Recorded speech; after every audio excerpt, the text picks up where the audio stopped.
Everyone, welcome on my channel KD प्रयास academy. और आज की जो वीडियो है वो सीटेट की प्रिपरेशन से रिलेटेड है कि आप किस तरीके से, अगर आप जैसे कि आप लोगों ने 21 तारीख को अपना पेपर दिया है, अभी सीटेट की परीक्षा हुई है, लेकिन कुछ ऐसे लोग भी हैं जो लोगों ने अभी तक सीटेट का परीक्षा नहीं दिया है एक बार भी, या दिया भी है। जिन्होंने दिया है उनका अगर आंसर शीट आ गई है, आप सभी जानते हैं, और उसमें ऑब्जेक्शन भी लगने का टाइम जो हो चुका है, ओवर हो चुका है, तो आप सभी अभी रिजल्ट का वेट कर रहे हैं। एक अंदाज़ा जो होता है नंबर का वो आप लोगों को लग चुका है। तो अभी सीटेट की तैयारी किस तरीके से स्टार्ट की जाती है और कहाँ से आपको स्टार्ट करना चाहिए, इन चीज़ों के बारे में डिस्कस करेंगे। तो सबसे पहले मैं आप लोगों को ये बताना चाहूँगी कि जब आप तैयारी करते हैं तो आपको सबसे पहले करना क्या है और किस तरीके से, क्योंकि अगर आप लास्ट में आप ट्रिक देखते हैं, बहुत सारे टैग वर्ड्स देखते हैं, तो उसकी ज़रूरत ही नहीं पड़ती है। आप खुद किसी को, अगर अभी आपने एक स्टेप के साथ तैयारी स्टार्ट की, सबसे पहले तो आप स्टेप के साथ तैयारी करना स्टार्ट करिए। हर चीज़ का, किसी भी एग्ज़ाम की तैयारी हो, एक एक स्टेप्स के साथ अगर आप तैयारी करते हैं तो आपकी परीक्षा में सफलता की जो गारंटी होती है वो 100% हो जाती है। सबसे पहली बात तो तैयारी स्टार्ट कहाँ से करनी है वो मैं आपको आज की इस वीडियो में बताने वाली हूँ कि किस तरीके से आपको स्टार्ट करना है। देखिए, ये चीज़ मैं शेयर आप लोगों से सिर्फ इसलिए कर रही हूँ क्योंकि ये सारी चीज़ें जब आप लोग जो फेस करता है ना वो अच्छे से बता सकता है। तो हम लोगों ने जब अपने समय में एग्ज़ाम दिया था तो हम लोगों ने काफ़ी इन सब चीज़ों को मतलब खूब देखा है। उसमें ऑनलाइन का कुछ वैसा कुछ था ही नहीं कि हमें कोई हेल्प करे। तो जब सीटेट आया था तब हमने तैयारी की थी। तो वो चीज़ें, एक होता है ना कि खुद से उस चीज़ को इतना हम लोगों ने सेल्फ स्टडी की है ना कि उस चीज़ों को पता चल गया है कि क्या एग्जैक्टली हमें करना था और किस में हमारा टाइम गया, क्या हमें नहीं करना था। तो वो चीज़ें मैं आपके साथ अपने एक्सपीरियंसेस डिस्कस कर रही हूँ कि क्या आपको नहीं करना है और क्या आपको करना है। ठीक है, तो सबसे पहले जो आपका सिलेबस है, आप सीटेट की परीक्षा देने जा रहे हैं, जिस परीक्षा को देने जा रहे हैं उस परीक्षा के बारे में आपको पता होना चाहिए कि कौन सी परीक्षा आप देने जा रहे हैं। सीटेट की परीक्षा दे रहा है तो उसका सिलेबस आपको पता होना चाहिए। मान लीजिए आपको सिलेबस पता चल गया, ठीक है, जब आपको परीक्षा देनी तो उसका देखेंगे। अब उसकी तैयारी कैसे करें, उसके लिए मैं आपके साथ अपनी बुक्स शेयर करने वाली हूँ, जिस बुक्स को पढ़ना आपके लिए इतना इम्पॉर्टेंट हो जाता है कि आप कहीं से भी तैयारी कर रहे हैं, एक बुक आपके पास ज़रूर होनी चाहिए। और वो बुक कौन सी होगी, कितनी बुक्स की रियल में ज़रूरत है या बुक्स की ज़रूरत है भी कि नहीं, वो सारी चीज़ें मैं शेयर करूँगी कि लेकिन अभी मैं इतना बता दूँ कि एक कंपलसरी बुक आपके पास ज़रूर होनी चाहिए। जब मैं बुक शेयर करूँगी तो उसके बाद बताऊँगी। जिस बुक में आपको स्टेप वाइज, जैसे कि सबसे पहले सीटेट में क्या आता है, 30 मार्क्स की आपकी पेडागोजी आती है, जो कि मतलब जो और सब्जेक्ट है जैसे मैथ है, हिंदी है, और भी जो सब्जेक्ट है उन सब में भी इससे रिलेटेड क्वेश्चन पूछे जाते हैं। अगर आपने इस पार्ट को तैयार कर लिया तो आप समझ लीजिए आपने बहुत बड़ा पार्ट तैयार कर लिया। सिर्फ आप 30 नंबर की सीडीपी नहीं तैयार कर रहे हैं, इस सीडीपी के थ्रू ही आप और सब्जेक्ट पे भी अपनी कमांड बना रहे हैं।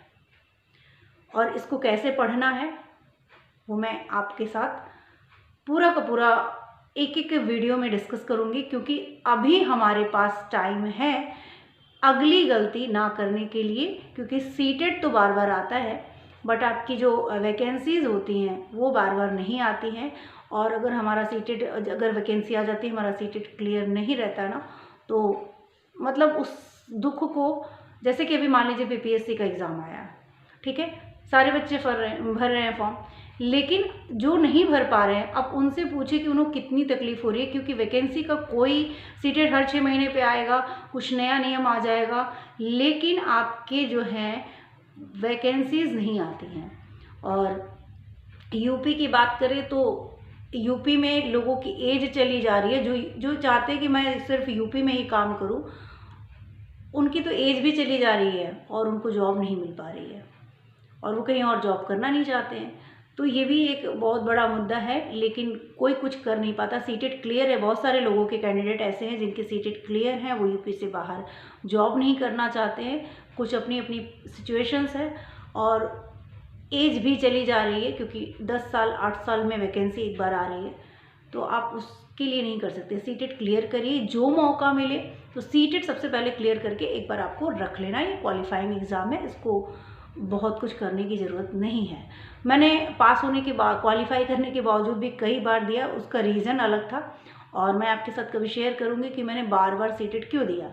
तो सबसे पहले आपको सिलेबस वो करना है, ठीक है। पहली बात, आपको सिलेबस देख लेना है, अच्छे से उसको रीड करिए। सिलेबस सिर्फ देखना नहीं होता है, सिर्फ रीड करना होता है। अपने माइंड की स्ट्रेटेजी बनानी है कि 30 नंबर आपके पीडियोलॉजी के हैं, 30 मार्क्स में आपकी हिंदी आ रही है, 30 मार्क्स में आपका लैंग्वेज आ रहा है, ठीक है। उसके बाद आपका जो सब्जेक्ट होता है, अगर सेकेंड पेपर की बात करें तो जो आपका सब्जेक्ट होता है, जैसे साइंस मैथ हो गया और एक हो गया आपका सोशल साइंस, तो इन दोनों में से जो भी सब्जेक्ट होगा, अगर साइंस मैथ है तो 30 मार्क्स के नंबर क्वेश्चन आएंगे उसमें, और सोशल साइंस है तो ओवरऑल आपका पूरा 60 मार्क्स का क्वेश्चन आते हैं, ठीक है। तो वो चीज़ें आपको बहुत अच्छे से प्रिपेयर करनी पड़ेंगी। 150 मार्क्स ही हो गया। अगर फर्स्ट पेपर है तो आपका ईवीएस आ गया, मैथ आ गया, हिंदी, इंग्लिश और सीडीपी। तो हिंदी, इंग्लिश और सीडीपी तो अब दोनों पेपर के लिए कॉमन है, दोनों ही पेपर के लिए एकदम ये चीज़ें कॉमन है। और पेपर का अगर आप पैटर्न उठा के देखेंगे तो भी कुछ सेम ही होता है। ऐसा नहीं है कि आप पेपर 1 में कुछ हार्ड सीडीपी है, बहुत ज़्यादा अंतर नहीं होता है। आप दोनों पेपर को देखिए। सब्जेक्ट की बात में मैथ और ईवीएस ये दोनों अलग हो गए, आपके सोशल साइंस, मैथ, ये सारी चीज़ें साइंस अलग हो गई, लेकिन हिंदी, सीडीपी और इंग्लिश ये तीनों चीज़ें करीब करीब कॉमन ही होती हैं। इस इंग्लिश में वहाँ भी पैराग्राफ पूछा जाता है, पेपर 1 में भी पैराग्राफ पूछा जाता है, पैराग्राफ से क्वेश्चन आते हैं। ग्रामर के बहुत कम क्वेश्चंस आते हैं, पेडागोजी वहाँ पे भी आती है। तो ये सारी चीज़ें आपको थोड़ा सा स्ट्रेटेजी बनाने की ज़रूरत है। और हम इस बार जो तैयारी करने वाले हैं, मैं अपने एक्सपीरियंस के साथ आप लोगों को साथ पढ़ाना स्टार्ट करूँगी। जिस तरीके से सीडीपी के हमको सिलेबस उठानी है और सीडीपी के जो लाइन से सिलेबस में दिया हुआ है उस चीज़ को फॉलो करना है, ठीक है। पहला टॉपिक जो है उसको पढ़िए, जहाँ से भी आपको मिलता है वो पढ़िए, और मैं आपको अपने चैनल पे वो सारी चीज़ें स्टेप वाइज स्टेप प्रोवाइड कराऊंगी। हो सकता है कि मैं आपको हैंड रिटन दूँ या बोर्ड पे लिखा हुआ दूँ या किसी भी तरीके से दूँ, क्योंकि मेरे पास अभी आपके लिए क्या बोलते हैं, जो बहुत बड़ा कुछ प्लेट नहीं है बोर्ड वगैरह, तो मैं किसी और तरीके से दूँ। लेकिन मैं आपको सिलेबस के टू द पॉइंट आपके साथ वर्क करने वाली हूँ।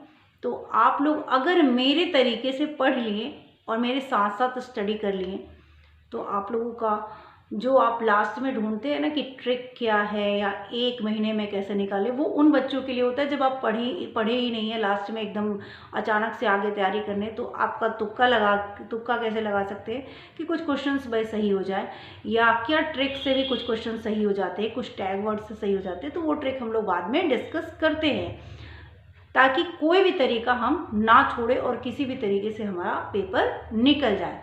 तो तैयारी के लिए सबसे पहले सिलेबस, और सिलेबस के साथ साथ सबसे पहला जो आपको तैयार करना है सब्जेक्ट वो है आपकी सीडीपी, यानी पेडागोजी का सेक्शन जो है सबसे पहला चैप्टर। दोनों ही पेपर में आपके लिए इम्पॉर्टेंट है।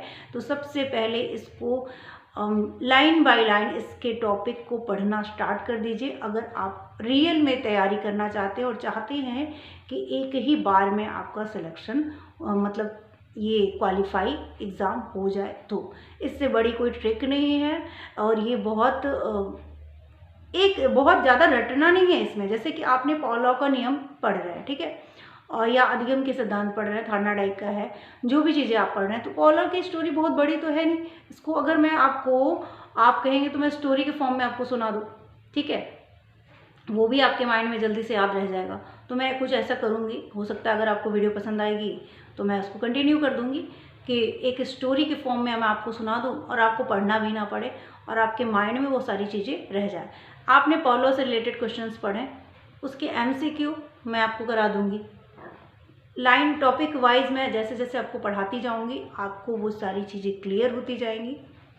30 मार्क्स नहीं तैयार हुआ है सिर्फ आपका वो, अगर वो 30 मार्क्स का आपने कर लिया तो सिर्फ वो आपका 30 मार्क्स नहीं तैयार हुआ है, वो हर सब्जेक्ट की पेडागोजी आपके साथ साथ तैयार हो रही है, आप ये समझिए। और उसके बाद तो आगे की जो चीज़ें हैं कैसे क्या करना है फिर हमको लगाना है। जब हमने एक बार थ्योरी सेक्शन को पढ़ लिया तब हमको प्रीवियस ईयर क्वेश्चंस देखने हैं, लेकिन सब में पहले सिलेबस शेयर करूँगी आपके साथ, फिर मैं एक पेपर भी शेयर करूँगी कि पेपर में क्वेश्चंस कैसे आते हैं, उसके बाद मैं आपके साथ ये स्टार्ट करूँगी। ठीक है, तो जिस स्टेप से चलना है वो मैं आपके साथ ज़रूर डिस्कस करूँगी। अगर आपको लगता है कि मेरे साथ जुड़ना चाहिए तो प्लीज़ चैनल को सब्सक्राइब जरूर करिएगा और अपने फ्रेंड्स तक ये चीज़ें जो भी सीटेट की तैयारी कर रहे हैं उन तक ज़रूर इस वीडियो को शेयर करिएगा और ज़्यादा से ज़्यादा मतलब इस चैनल को आगे जितने भी स्टूडेंट सीटेट से रिलेटेड हैं उनको ज़रूर जोड़िए। थैंक यू, आज के लिए इतना ही और नेक्स्ट वीडियो में हम लोग जल्दी ही, मैं भी वेट कर रही हूँ रिज़ल्ट का ही कि रिज़ल्ट आ जाए तो एक बार दिमाग थोड़ा सा शांत हो जाए और उसके बाद अच्छे से तैयारी स्टार्ट करते हैं। आज के लिए इतना ही, थैंक यू। और जल्दी ही मैं आपके लिए इसके साथ अपनी सारी जो बुक्स हैं वो शेयर करने वाली हूँ। KVS हो, सुपर टेट हो, यूपी टेट हो या सीटेट हो, इन सभी में आपकी ये जो पेडागोजी है ना वो काम आएगी, ये समझ लीजिएगा। ये पेडागोजी बहुत इंपॉर्टेंट है, CDP बहुत इंपॉर्टेंट है, ये आपकी तीनों जगहों पे काम आती है। मतलब KVS में भी ये KVS सभी का मैं सिलेबस आपके साथ शेयर कर दूँगी, तो आप लोग इसके लिए निश्चिंत रहिए। इन चारों एग्ज़ाम की तैयारी हम यहाँ पे आपको करा देंगे। तो आज के लिए इतना ही, थैंक यू। वीडियो अच्छी लगी हो तो लाइक सब्सक्राइब शेयर जरूर करिएगा। Thank you.